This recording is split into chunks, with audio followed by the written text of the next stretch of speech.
Hello, everyone. Welcome back to English Sessions.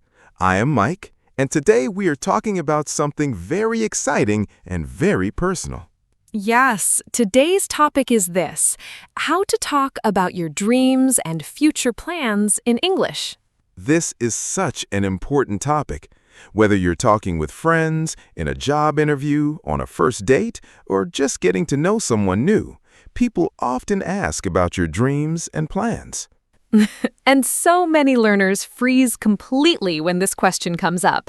They know the vocabulary in their head, but connecting it into a natural, flowing sentence feels surprisingly hard. They say, I don't know how to explain my future plans clearly. They say, I have big dreams, but I can't say them properly in English. They say, I always use the same boring sentence over and over. If this is you, don't worry at all. Today we'll give you simple, natural ways to talk about your dreams and plans with real examples you can use immediately in your own life. Let's start with the basics. So, Aliza, what is one of your dreams for the future? That's a great question, Mike. One of my dreams is to open my own small garden shop one day. That's lovely. A garden shop. Tell me more about that dream. I want to sell plants, flowers, and gardening tools. I imagine a cozy little shop with lots of green plants everywhere and soft music playing in the background. That sounds like a beautiful, peaceful dream. What about you? What's one of your future plans? Yes, tell us, Mike. One of my future plans is to learn how to play the guitar properly.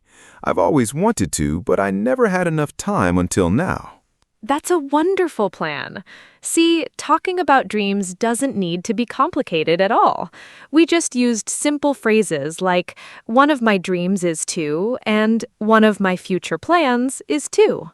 Exactly. These are perfect starter phrases for any conversation. Let's learn a few more useful patterns now. The first pattern is, I hope to. For example, I hope to travel to Italy next year. Another pattern is, I'm planning to. For example, I'm planning to start a new course this summer. We can also say, I would love to. For example, I would love to write a book someday. And one more useful pattern is, my goal is to. For example, my goal is to become fluent in English by next year. These 4 patterns are extremely useful, and you'll hear them used constantly in real English conversations. I hope to, I'm planning to, I would love to, and my goal is to. Let's practice using them together right now. Aliza, using I hope to, tell me something about your future. I hope to visit Japan one day. The culture and the food fascinate me completely. That's a beautiful hope. Now, using I'm planning to, what's something you're planning? I'm planning to redecorate my living room next month. I want more plants and warmer colors. Nice and practical. Now it's your turn to ask me something. Okay, Mike. Using I would love to, tell me one of your dreams. I would love to run a marathon one day. I know it's a big physical challenge, but I really want to try it at least once. That's inspiring. And finally, using my goal is to, what's your goal? My goal is to save enough money to buy a small house near the countryside, away from the busy city. These are wonderful, natural examples. Now, let's talk about the difference between short-term plans and long-term plans. Great point. Short-term plans are things you want to do soon, maybe this week, this month, or within this year. Long-term plans are bigger dreams, things you want to achieve in 5 years, 10 years, or even across your whole lifetime. For example, a short-term plan could be, I'm planning to finish this English course by December. And a long-term dream could be, my dream is to become fluent enough to work in an English-speaking company. It's very useful to talk about both types together. Short-term plans show your daily direction and effort. Long-term dreams show your bigger purpose and motivation. Let's do a mini practice together. I'll share a short-term plan, then a long-term dream.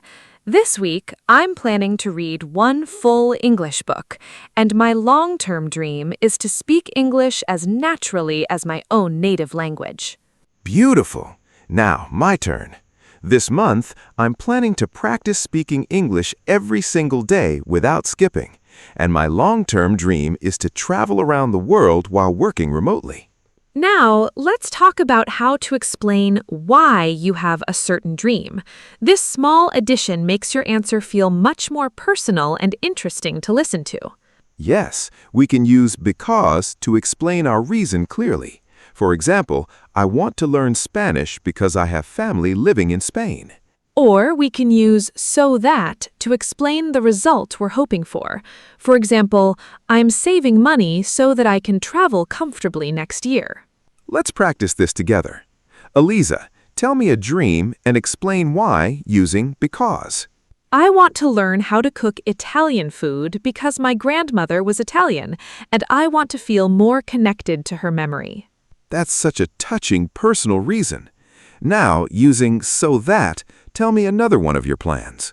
I'm studying English every single day so that I can communicate confidently whenever I travel abroad. Beautifully explained. This is exactly how natural conversations about dreams tend to work. First, you state the dream clearly, then you explain your personal reason behind it. Now, let's imagine a full role play together. Two old friends meeting after a long time, catching up about their future plans. I'll be the first friend. And I'll be the second friend. Hey, it's been so long since we last talked. What have you been up to lately? I know, it's been years. I've actually been thinking a lot about my future lately, more than usual. Oh, really? Tell me more about that. Well, my goal right now is to switch careers completely. I want to work in graphic design instead of my current office job.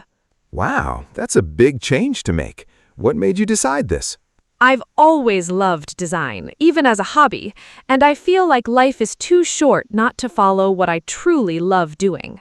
That's genuinely inspiring to hear. I actually have a plan too, one I've been thinking about. I'm planning to move to a different city next year. Really? Why's that decision? I want a slower, calmer lifestyle overall. My dream is to live somewhere close to nature, with less noise and less traffic. That sounds incredibly peaceful. I really hope both our dreams come true eventually. Me too. It's exciting to talk about the future like this, isn't it? It feels hopeful. See how naturally that whole conversation flowed? We used our patterns, we explained our reasons clearly, and we supported each other's dreams warmly. Now, let's do another full role play. This time, a job interview scenario, where the interviewer asks directly about future plans. I'll be the interviewer this time, and Mike, you'll be the candidate. So tell me, where do you see yourself in 5 years? That's a great question. My goal is to become a team leader in this field within the next 5 years. That's a clear, focused goal. What steps are you currently taking to achieve it? I'm planning to take some leadership courses soon, and I'm also working on improving my communication skills every single day. That shows strong initiative and self-awareness. And what about your long-term dream, beyond just this company? My long-term dream is to eventually start my own small consulting business, helping other companies grow and improve. That's genuinely impressive. Thank you for sharing that so clearly. This is exactly how confident, structured answers about future plans should sound during an interview. Notice how I used my goal is, I'm planning to, and my long-term dream is, all within one short answer. These patterns work perfectly in professional situations too, not just casual chats. Now let's imagine one more situation together. Two students talking about their study and travel plans right after graduation. I'll start this time. So, what are your plans after we both graduate next month? Honestly, I'm planning to travel for a few months before starting any job. I want to see more of the world while I'm still young. That sounds amazing, honestly. Where do you hope to go first? I hope to visit Southeast Asia first, then maybe Europe a bit later. What about your own plans? My plan is a little different from yours. I'm planning to start my master's degree right away, without a break. My goal is to specialize in environmental science. That's wonderful too, in a different way. Why environmental science specifically? Because I care deeply about climate change, and I genuinely want to be part of the solution, not just a bystander. That's a powerful, meaningful reason. I really admire that kind of commitment. Thank you. And honestly, I admire your courage to travel and explore the world before settling into a full-time job. We all have different dreams, and that's exactly what makes these conversations so genuinely interesting to have. Exactly right. Now, let's talk about some useful vocabulary words related to dreams and future plans. The first word is aspiration. An aspiration is a strong hope or ambition to achieve something meaningful. For example, her aspiration is to become a doctor one day. The second word is milestone. A milestone is an important stage or event in your progress toward a bigger goal. For example, finishing university was a major milestone for me personally. The third word is vision. A vision is a clear mental picture of what you want your future to look like. For example, I have a very clear vision for my career path. The fourth word is pursue. To pursue something means to continue actively working toward it over time. For example, I decided to pursue a career in teaching after some thought. The fifth word is fulfilling. Something fulfilling gives you deep, genuine satisfaction inside. For example, I want a job that feels fulfilling, not just financially profitable. These 5 words add real depth and maturity to your conversations about dreams and plans. Try using at least one of them sometime today. Now let's talk about what happens when your plans naturally change over time. This is very common and completely normal for everyone. Yes, sometimes we say, I used to want to become a lawyer, but now my interests have completely changed. Or, my plans have shifted a bit since I started this new job last year. It's perfectly okay to change your mind about your dreams over time. Life often surprises us with completely new opportunities we never expected. For example, I used to dream about becoming a professional chef, but now my passion has shifted more towards gardening instead. That's a great, honest example. Dreams naturally evolve over time, and that's simply a normal, healthy part of life. Let's also talk about how to encourage someone else's dreams and plans in conversation, since this happens often too. Yes, we can say, that sounds like an amazing goal, or I really believe you can achieve that, or simply, that's such an inspiring dream. These small, supportive phrases make conversations warmer, and they encourage people to keep sharing openly. Let's imagine one final short exchange. Aliza, share a small dream, and I'll respond supportively. I would love to learn how to paint someday, just for fun and relaxation. That sounds like such a wonderful, creative goal. I think you'd really enjoy that process. Thank you. That means a lot. Supportive words like these really do encourage people to keep dreaming out loud. Now, let's practice some useful sentences together out loud one more time. One of my dreams is to. I'm planning to. I hope to. My goal is to. I want this because. I'm working toward this so that. That sounds like an amazing goal. Now, let's summarize everything we learned today, from start to finish. First, we learned 4 extremely useful patterns. I hope to, I'm planning to, I would love to, and my goal is to. Second, we learned the important difference between short-term plans and long-term dreams. Third, we learned how to explain our personal reasons clearly using because and so that. Fourth, we practiced several real conversations, including a friendly catch-up, a job interview, and a conversation between graduating students. Fifth, we learned useful vocabulary words like aspiration, milestone, vision, pursue, and fulfilling. Sixth, we learned that it's completely okay for our dreams and plans to change and evolve over time. And finally, we learned simple, warm phrases to encourage other people's dreams during conversation. Talking about dreams should always feel exciting, not stressful at all. Your dreams are deeply personal, and there's truly no wrong way to share them. So, after this video, try one small exercise today. Write down one dream and one future plan using the patterns we practiced together. Then, say them out loud, clearly and confidently. This simple practice will help these phrases feel natural the very next time someone asks about your future.